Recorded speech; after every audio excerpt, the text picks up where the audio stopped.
Good day to you, and welcome to Common Sense with Tom Schmitz. I'm beginning to wonder just how important the media is and if credibility of the media will survive. The fake news story out through BuzzFeed that has been denied by President-elect Trump, and also just about every reputable, if there is such a thing anymore, news organization has refused to post the story. Yet people see the story and immediately think, well, look how accurate this story is. I refuse to discuss the details of the fake story, but I will tell you this.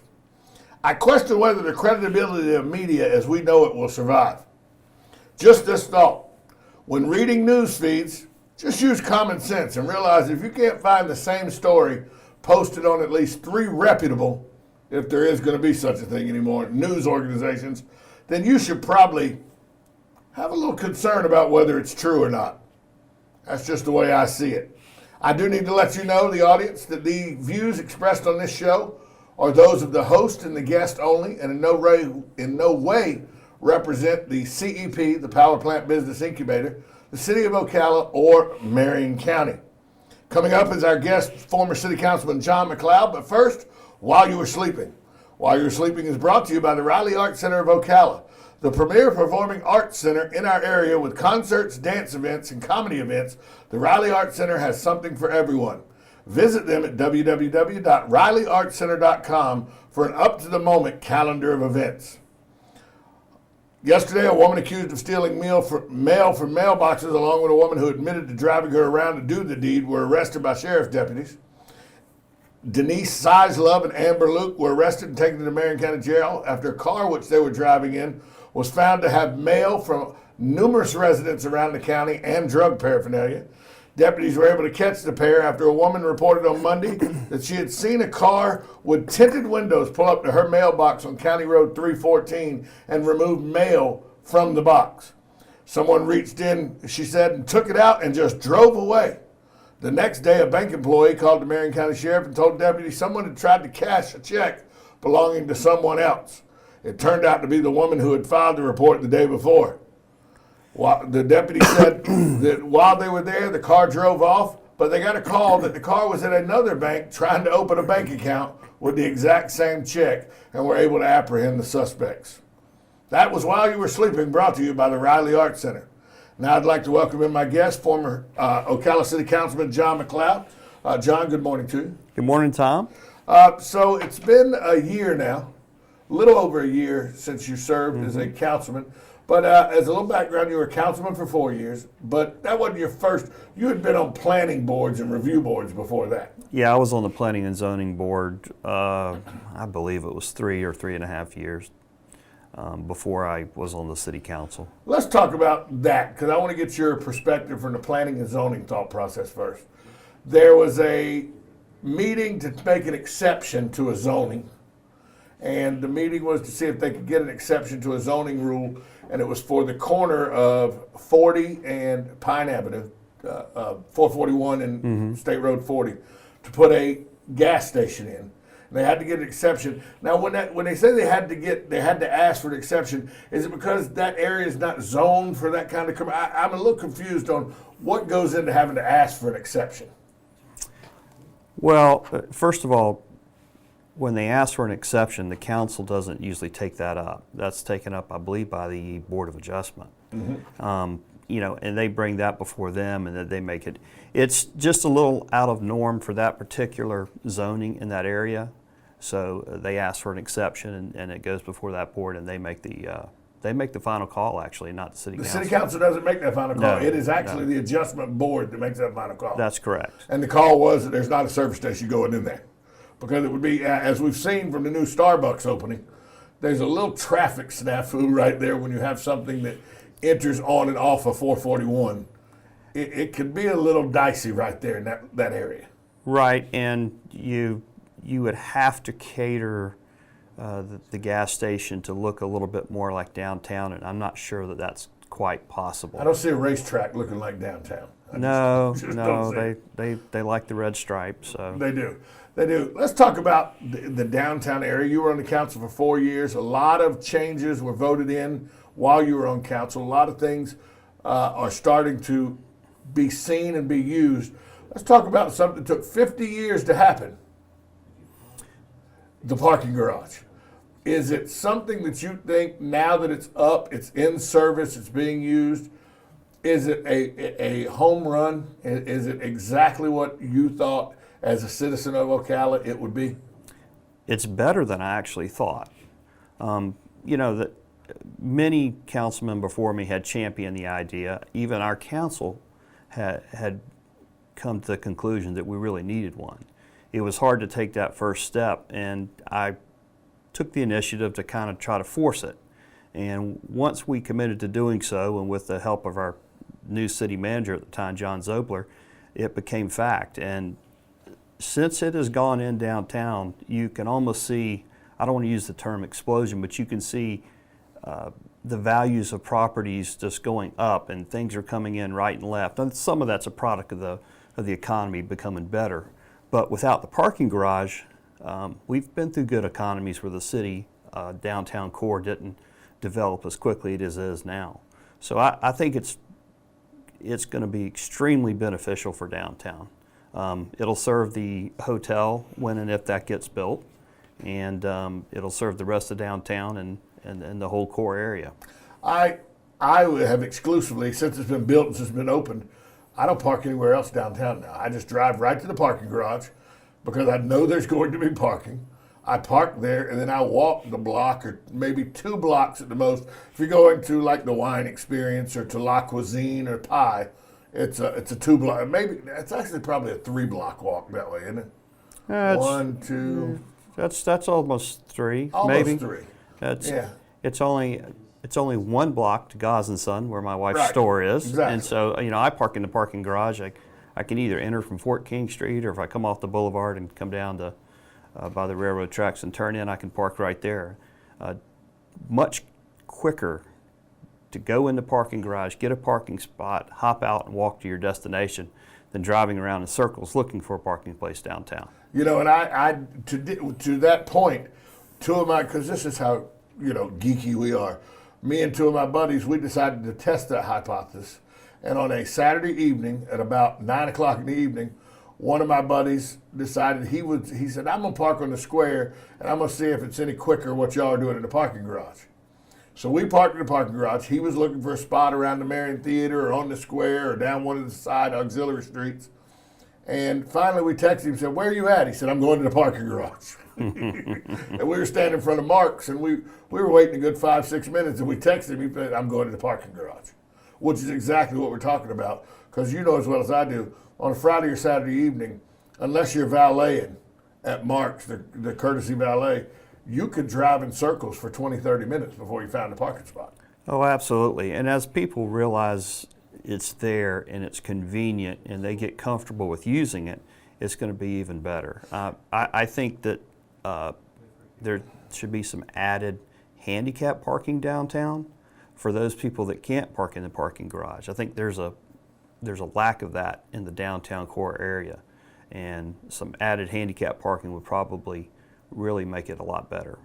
How big is it that the 302 Broadway just had a ribbon cutting? There's another residence going in right between Brick City, Southern Kitchen and Whiskey Bar, and Mark's. There's a residence going in there. They're doing some stuff across the street in the old Alarian building where there may or may not be some residents going in there. How vital is that, in your opinion, to the advancement of downtown, to make sure people live in that area? Well, you want people living in your downtown core to make it really a whole, to do everything that you want to do. We still need to find some way to get more of a grocery store of some type in this area, at least close by, that people can Churchill walk. Square is closest one. Yes. And I understand we have the farmers market, but that doesn't meet every need on a day-to-day basis.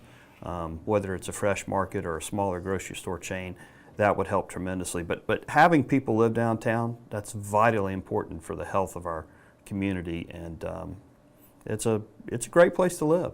It really is. Did you think, when you hear the stories that Bahram at the Rug Gallery talk about, and you hear Jerry and Teddy talk about stories about how 25 years ago there were 2 or 3 businesses total downtown, everything else was boarded up mall.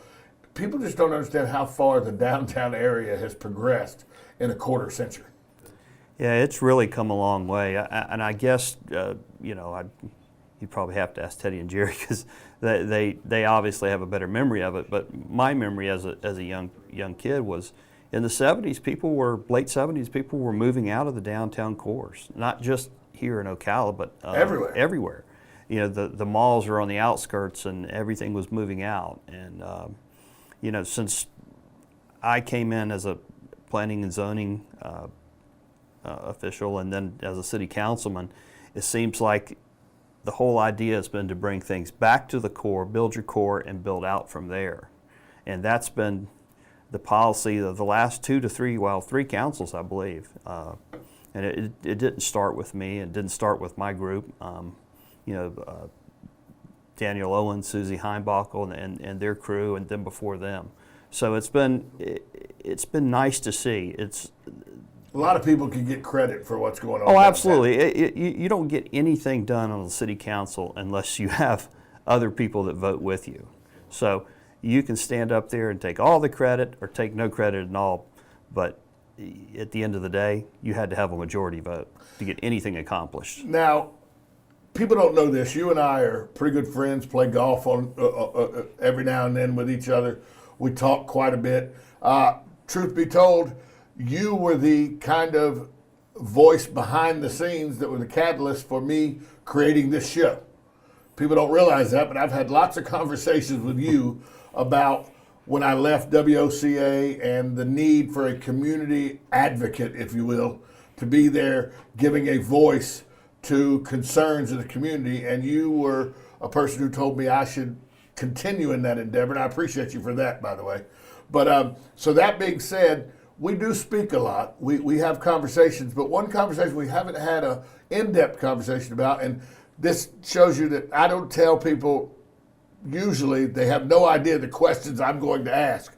Case in point, right now, the debacle that I call it the debacle. Now, my words, not anybody else's. I'll let you assign your own words if you want to talk about it. But the debacle that was caused by an internal investigation into the police chief of this city that became a very public situation. As a citizen of the city of Ocala and Marion County, what does that say to you, how this whole thing was handled? Well, yeah, and you're right. I didn't know that this question was coming. Yeah, no idea. As usual. First of all, I have the utmost respect for the police department of the city of Ocala. They do a great job. The men and women of Ocala do a great job. And I think the job that the chief has done has been excellent. To me, this is a labor dispute. And, labor disputes should be handled a little bit differently, like any other labor dispute in the city. I'm not an attorney. I don't know all the rules and regulations and things of that nature, but I haven't seen too many labor disputes in the city that were carried out in a public forum with attorneys beating their hands on the podium and, declaring this and that and making it almost into a dog and pony show. I think almost. I was there. It was a dog and pony show. It was, and for me, I think this should have been handled. I don't want to say behind closed doors, but it should have been handled how all labor disputes are handled. And there's some rules and regulations, and attorneys could expound on those a lot quicker than I could. But it should have been handled that way, and then when finished, the report given to all those who need to see it, and then at that point that it goes back to council and they make their final decision, whatever that might be. So. Well, it was announced yesterday in the Ocala Star-Banner that the investigation has been completed, that it is now should come to an end sooner rather than later. And I think on the heels of what had happened with the county sheriff's department, and then to have this come on the back side of it. And I want people to remember, there were no charges filed. These were complaints made by an employee about their boss. Period. That's what these people would say. Well, why wasn't he charged? Because there was no criminal act. This was not a criminal case or anything. It was some employees filed a complaint about their boss. and then an attorney from Gainesville decided she wanted some news time. That's just how I see it. So now, Yeah, that's. I'm not going to comment on how I see it, but that's. yeah. Yeah, I do. Yeah. I can see it that way also. Yeah, Sure. Yeah. So, but Greg Graham has done a fantastic job as chief of police. I mean, except for this complaint, nothing can be said that besmirches the man's integrity. Oh, I don't think so at all. I think he's done a fantastic job. You look at his hiring practices, you look at how things have been done while he's been the head of the department as a chief. He and I actually got together. I made the phone call to him. I said, okay, what do we need to have body cameras? He told me. He says, we really need body cameras. But I know we've been in it was a tough time. We were just budget constraints and everything. And I said, we'll make it work. And so the things that he's done to be progressive, calling leaders in the community when there's an issue and being out front of that has been tremendous for this community.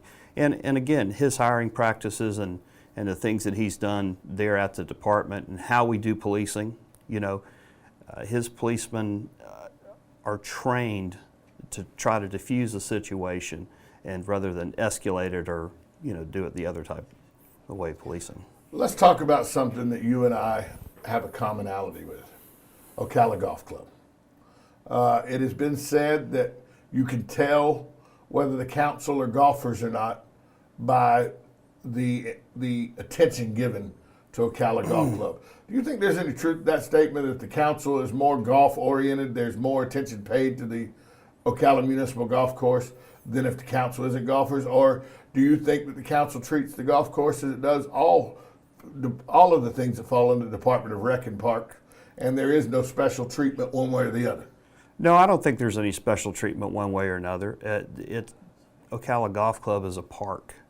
It's not considered a park.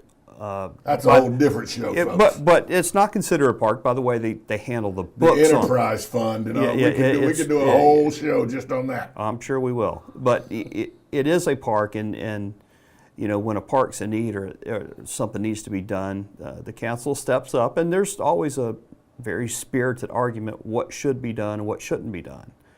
This last time when the greens need to be refurbished because, let's face it, there was a mistake. We made a bad choice on the grass. On the grass. I mean, I wasn't. By the way, Bay Hill made the same mistake. Yeah, in Orlando. I wasn't there at the time. This is one of the newer grasses. Everyone thought it was going to be the next best thing, better than Tiff Eagle, better than. But Dwarf Bermuda was not better. With this particular one. Right. Yeah, there's more than one right, Dwarf Bermuda. This particular Dwarf Bermuda we used was not what it was sold as. So, long story short, and there was something else that people, didn't always understand. The water we were putting on the golf course is the wastewater that we're from our water treatment plant.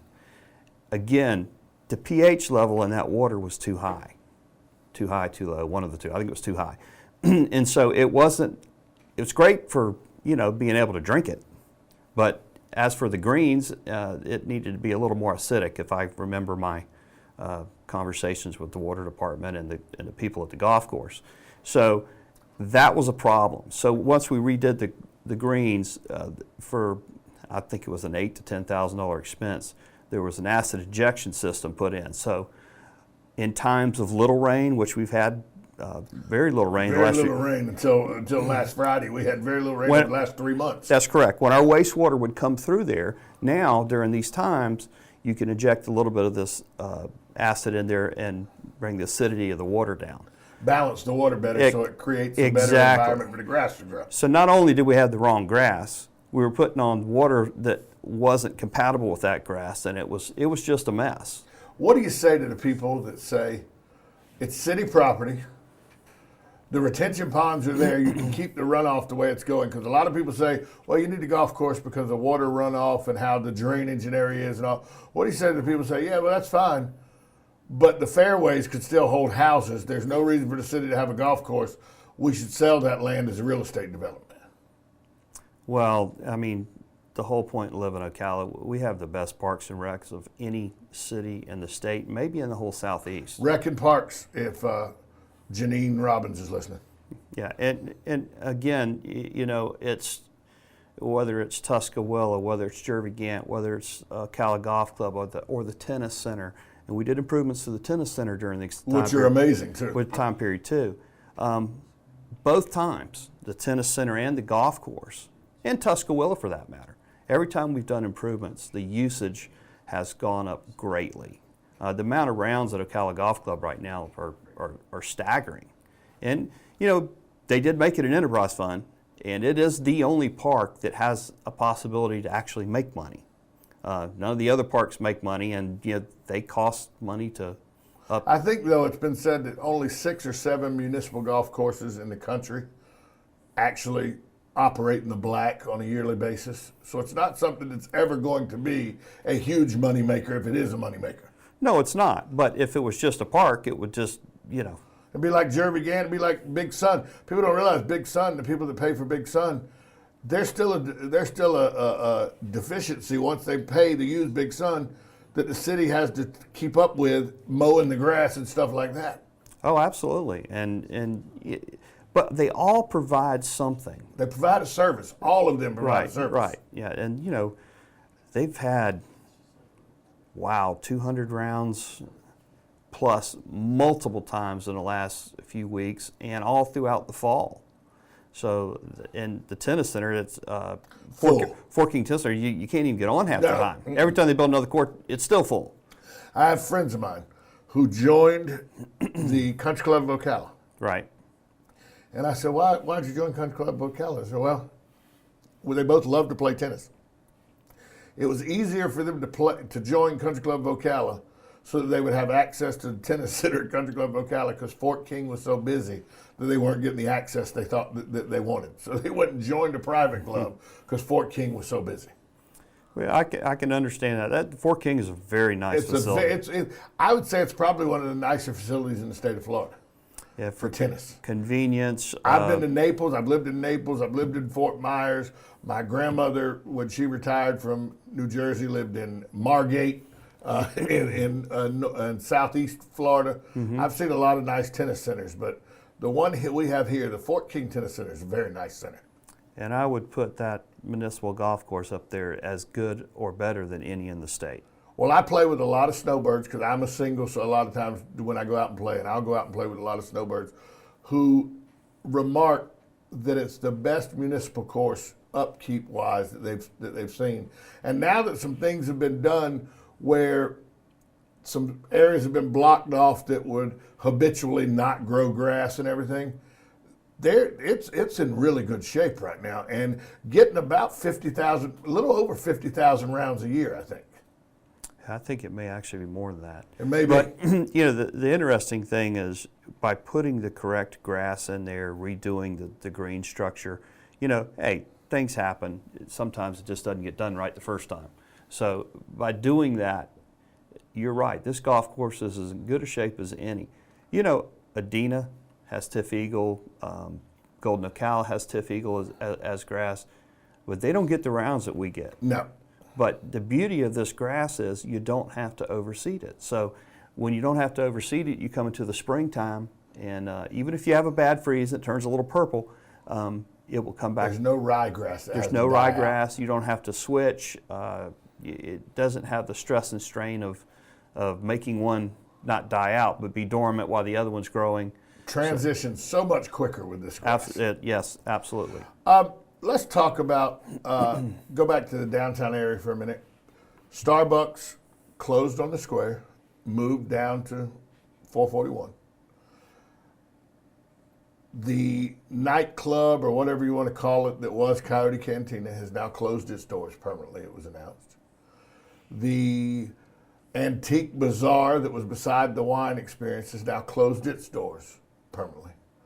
There's that whole little block right there they've lost the corner store with the Starbucks. They've lost Coyote Cantina restaurant / bar.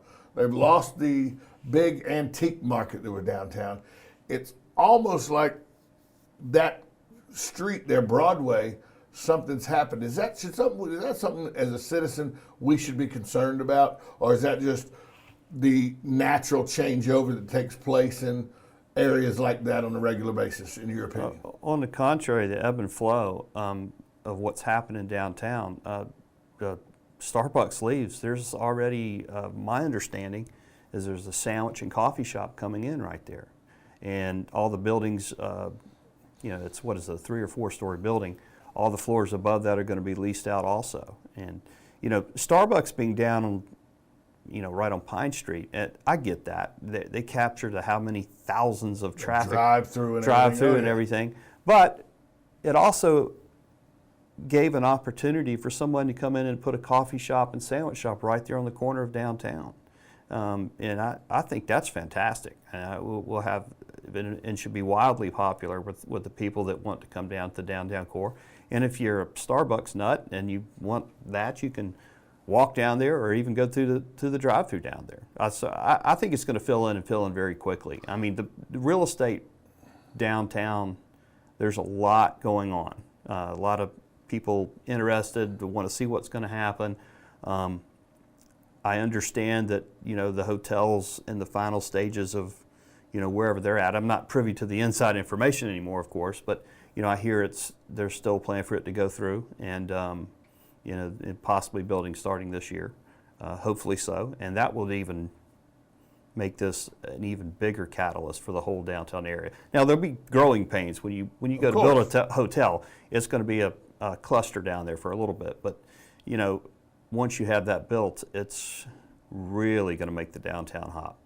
I'm looking forward to it. Talking with former City Councilman John McLeod. Last question for you. The title former City Councilman's out there. There's an election cycle coming up.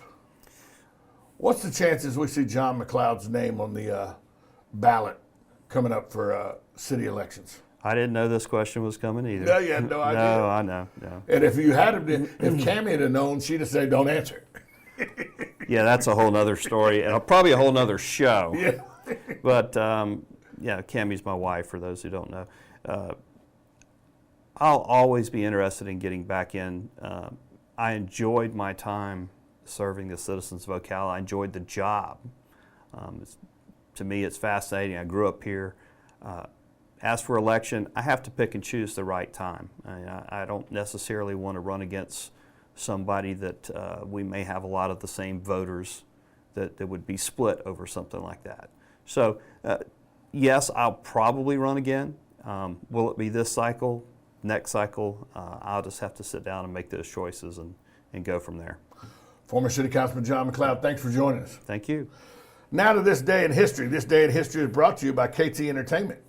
If you have a reception, a birthday party, or any type of private meeting that you need musical entertainment for, call KT Entertainment at 352-512-2611 or find them on the web at ktforfun.com.